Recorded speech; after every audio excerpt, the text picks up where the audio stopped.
नमस्कार विद्यार्थियों, आपका स्वागत है आपके अपने वेदिका क्लासेस के यूट्यूब चैनल में। आज हम बात करेंगे इलेक्ट्रिशियन और वायरमैन सेकेंड ईयर थ्योरी के सब्जेक्ट पे मोस्ट क्वेश्चंस की, जो आपकी एनसीवीटी एग्जाम परीक्षा एवं विभिन्न प्रकार की प्रतियोगी परीक्षाओं की दृष्टि से महत्वपूर्ण है, जैसे loco pilot, UPPCL, Delhi metro, Jaipur metro, Lucknow metro, Kolkata metro, विभिन्न प्रकार की जो आईटी बेस की वैकेंसी आती है उनकी दृष्टि से महत्वपूर्ण है। आज का अपना पहला क्वेश्चन इस प्रकार से रहेगा कि डीसी शंट मोटर में क्या प्रभाव पड़ता है यदि उसके आपूर्ति टर्मिनलों को आपस में बदल दिया जाएगा। यानी जो डीसी शंट मोटर है उसमें क्या इफेक्ट पड़ेगा जब उनके जो टर्मिनल है उनको आपस में अपन इंटरचेंज कर देंगे। ऑप्शन ए धीमी चलेगी, ऑप्शन बी तेज रफ्तार, ऑप्शन डी एक ही दिशा में चलती है, डी ऑप्शन आपका हो जाएगा उल्टी दिशा में परिवर्तित हो जाएगी।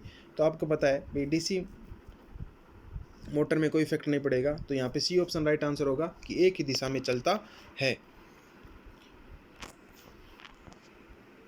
नेक्स्ट क्वेश्चन देखते हैं, यदि डीसी शंट मोटर की फील्ड वाइंडिंग ओपन सर्किट में हो तो गति क्या होगी। ए चलना बंद हो जाएगी, बी मोटर सामान्य रूप से चलती है, सी धीमी गति से चलेगी, डी बहुत तेज गति से चलेगी। यानी डीसी मोटर की फील्ड वाइंडिंग में ओपन सर्किट हो गई तो उसकी गति क्या हो जाएगी, अत्यधिक हाई स्पीड ऑपरेट होएगी। तो यहाँ पे डी ऑप्शन अपना राइट आंसर होगा, बहुत ही तेज गति से चलती है। नेक्स्ट क्वेश्चन देखते हैं, शून्य भार से पूर्ण भार में डीसी शंट मोटर की गति कम होने का कारण है। ऑप्शन ए, यानी आपको आगे वेक्टर डायग्राम दे रखा है और उसके अनुसार आपको जवाब देना है कि शंट फील्ड करंट है बढ़ता है, बी शंट फील्ड करंट घटता है, सी आर्मेचर वोल्टेज ड्रॉप बढ़ता है, डी आर्मेचर वोल्टेज ड्रॉप कम होता है।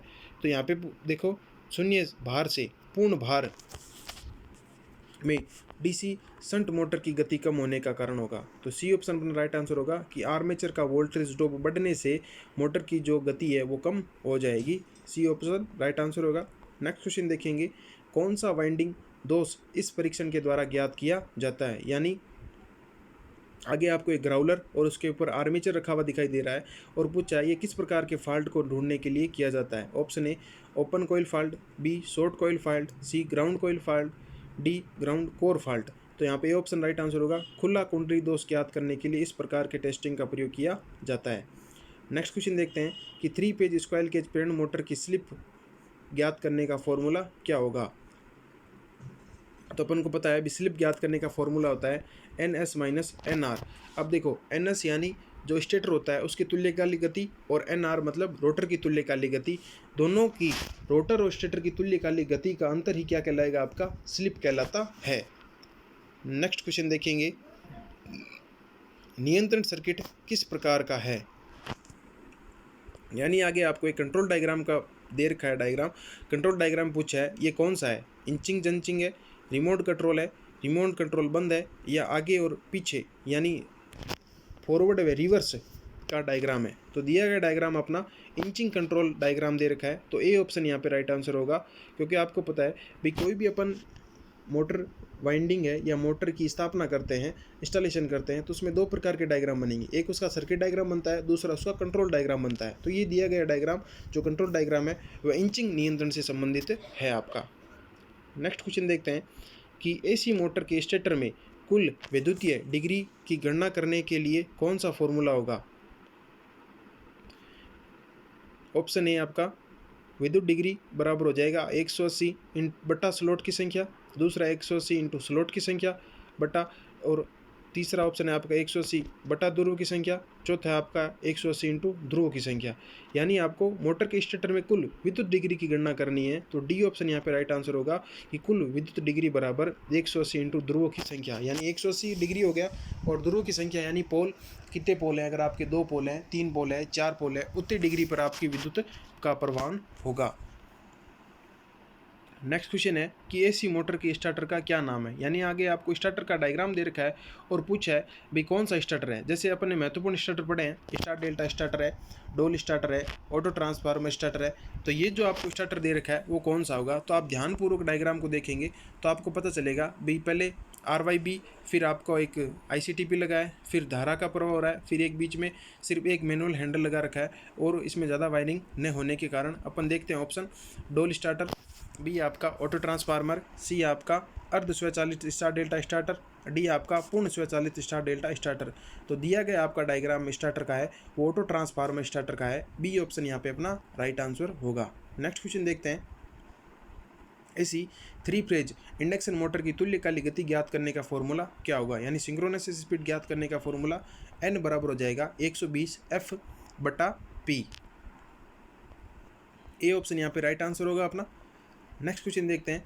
पूर्ण लोड पर 10 HP 3 फेज प्रेरण मोटर चलाने के लिए फ्यूज की दर क्या होगी, यानी जो अपनी फ्यूज रेटिंग जैसे 3 HP 10 HP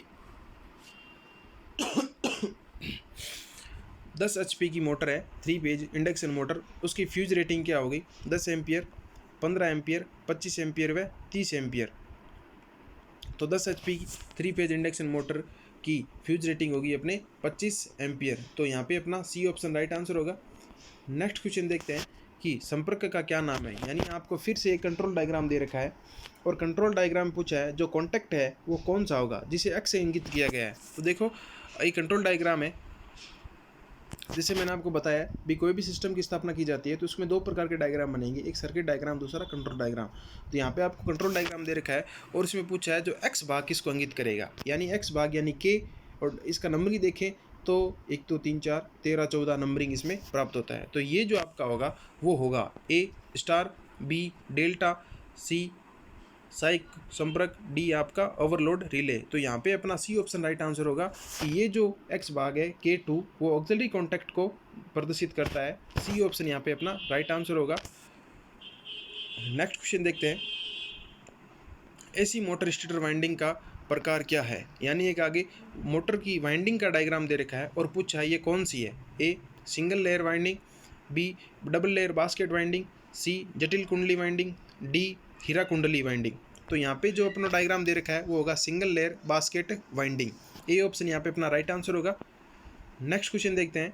AC 3 phase induction motor के प्रतिशतता स्लिप की गणना करने के लिए कौन सा फॉर्मूला होगा। देखो स्लिप ज्ञात करने का फॉर्मूला अपने पहले पढ़ा है, यानी रोटर की स्टार्टर की तुल्यकालिक गति माइनस रोटर की तुल्यकालिक गति। अब यहाँ पर आपको प्रतिशतता ज्ञात करनी है तो ए ऑप्शन यहाँ पे राइट आंसर होगा कि स्टार्टर की तुल्यकालिक गति माइनस रोटर की तुल्यकालिक गति बटा स्टार्टर की तुल्यकालिक गति इंटू 100, यानी NS माइनस NR बटा NS इंटू 100। ए ऑप्शन यहाँ पे अपना राइट आंसर होगा। नेक्स्ट क्वेश्चन देखते हैं कि कंट्रोल सर्किट किस प्रचलन का प्रयोग किया जाता है, यानी जो कंट्रोल डायग्राम दे रखा है वो किसके प्रचलन में उपयोग आएगा। Option A remote control, B inching, C अनुक्रमण नियंत्रण, डी आगे और पीछे। तो यहाँ पे जो आपको रिमोट कंट्रोल डायग्राम दे रखा है वो इंचिंग से संबंधित है, तो यहाँ पे बी ऑप्शन अपना राइट आंसर होगा। नेक्स्ट क्वेश्चन देखते हैं। 3 फेज प्रेरण मोटर 3 फेज मोटर में वाइंडिंग के बीच का कोण होता है, क्योंकि देखो आप सभी को पता है भाई कोण 3 फेज की जो वाइंडिंग्स होती है और आपको पूछा जाए तो जैसे आप सभी को पता है भी एक डॉट पर बनने वाला अधिकतम कोण होता है 360 डिग्री। अब आप उसको 3 फेज में स्थापित करना है तो उसके 3 भाग करेंगे तो आपको पता है भी प्रत्येक के मध्य बनने वाला कोण का मान होगा 120 डिग्री। तो यहाँ पे बी ऑप्शन पर राइट आंसर होगा कि 3 फेज में बनने वाला कोण होगा आपका 120 डिग्री का। अगर यही क्वेश्चन में थोड़ा परिवर्तन किया जाए और पूछा जाए भी सिंगल फेज के अंदर वोल्टेज व धारा के मध्य का कोण होगा तो वहाँ पे आपका राइट आंसर करोगे 90 डिग्री। लेकिन यहाँ पे अपने 3 फेज मोटर की वाइंडिंग से पूछा गया है तो बी ऑप्शन राइट आंसर होगा 120 डिग्री। नेक्स्ट क्वेश्चन देखते हैं और पूछा है भाई चिन्हित भाग का क्या नाम है, यानी आगे एक रोटर का डायग्राम दे रखा है और उस रोटर में कुछ भाग को चिन्हित किया गया है एक्स रूप में और पूछा है ये क्या है, शाफ्ट है, प्रेस है, बीरिंग है, स्लिप रिंग है। तो आप सभी ने अगर अच्छे से थोड़ा सा ध्यानपूर्वक पढ़ा है तो दिए गए भाग डायग्राम के अंदर चिन्हित भाग आपका होगा स्लिप रिंग। डी ऑप्शन यहाँ पे राइट आंसर होगा। नेक्स्ट क्वेश्चन देखते हैं अपना। एसी कॉइल वाइंडिंग का क्या नाम होगा, यानी एसी की कॉइल वाइंडिंग दे रखी है और उसका नाम पूछा गया है। ये देखो डायग्राम दे आपको थोड़ा ढंग से देखना है और फिर बताना होगा कि हाफ कॉइल वाइंडिंग है या वोवल कॉइल वाइंडिंग है या सिंगल लेयर है या डबल लेयर है। तो यहाँ पे बी ऑप्शन अपना राइट आंसर होगा फुल कॉइल वाइंडिंग, पूरे कुंडलन वाइंडिंग। बी ऑप्शन यहाँ पे अपना राइट आंसर होगा। नेक्स्ट क्वेश्चन देखते हैं कि कुंडली वाइंडिंग का नाम क्या है, यानी एक फिर से आपको डायग्राम दे रखा है और पूछा है इस वाइंडिंग का क्या नाम है। ए कॉन्स्टिट, बी वितरण, सी जाल आकार, डी हीरे जाली की आकार में। तो देखो डायग्राम को देखने से आप समझ रहा है ये एक जाली के समान है और डायमंड शेड के अनुसार डॉट्स बन रहे हैं, तो यहाँ पे अपना डी ऑप्शन राइट आंसर होगा, हीरे की जाली के आकार की वाइंडिंग्स।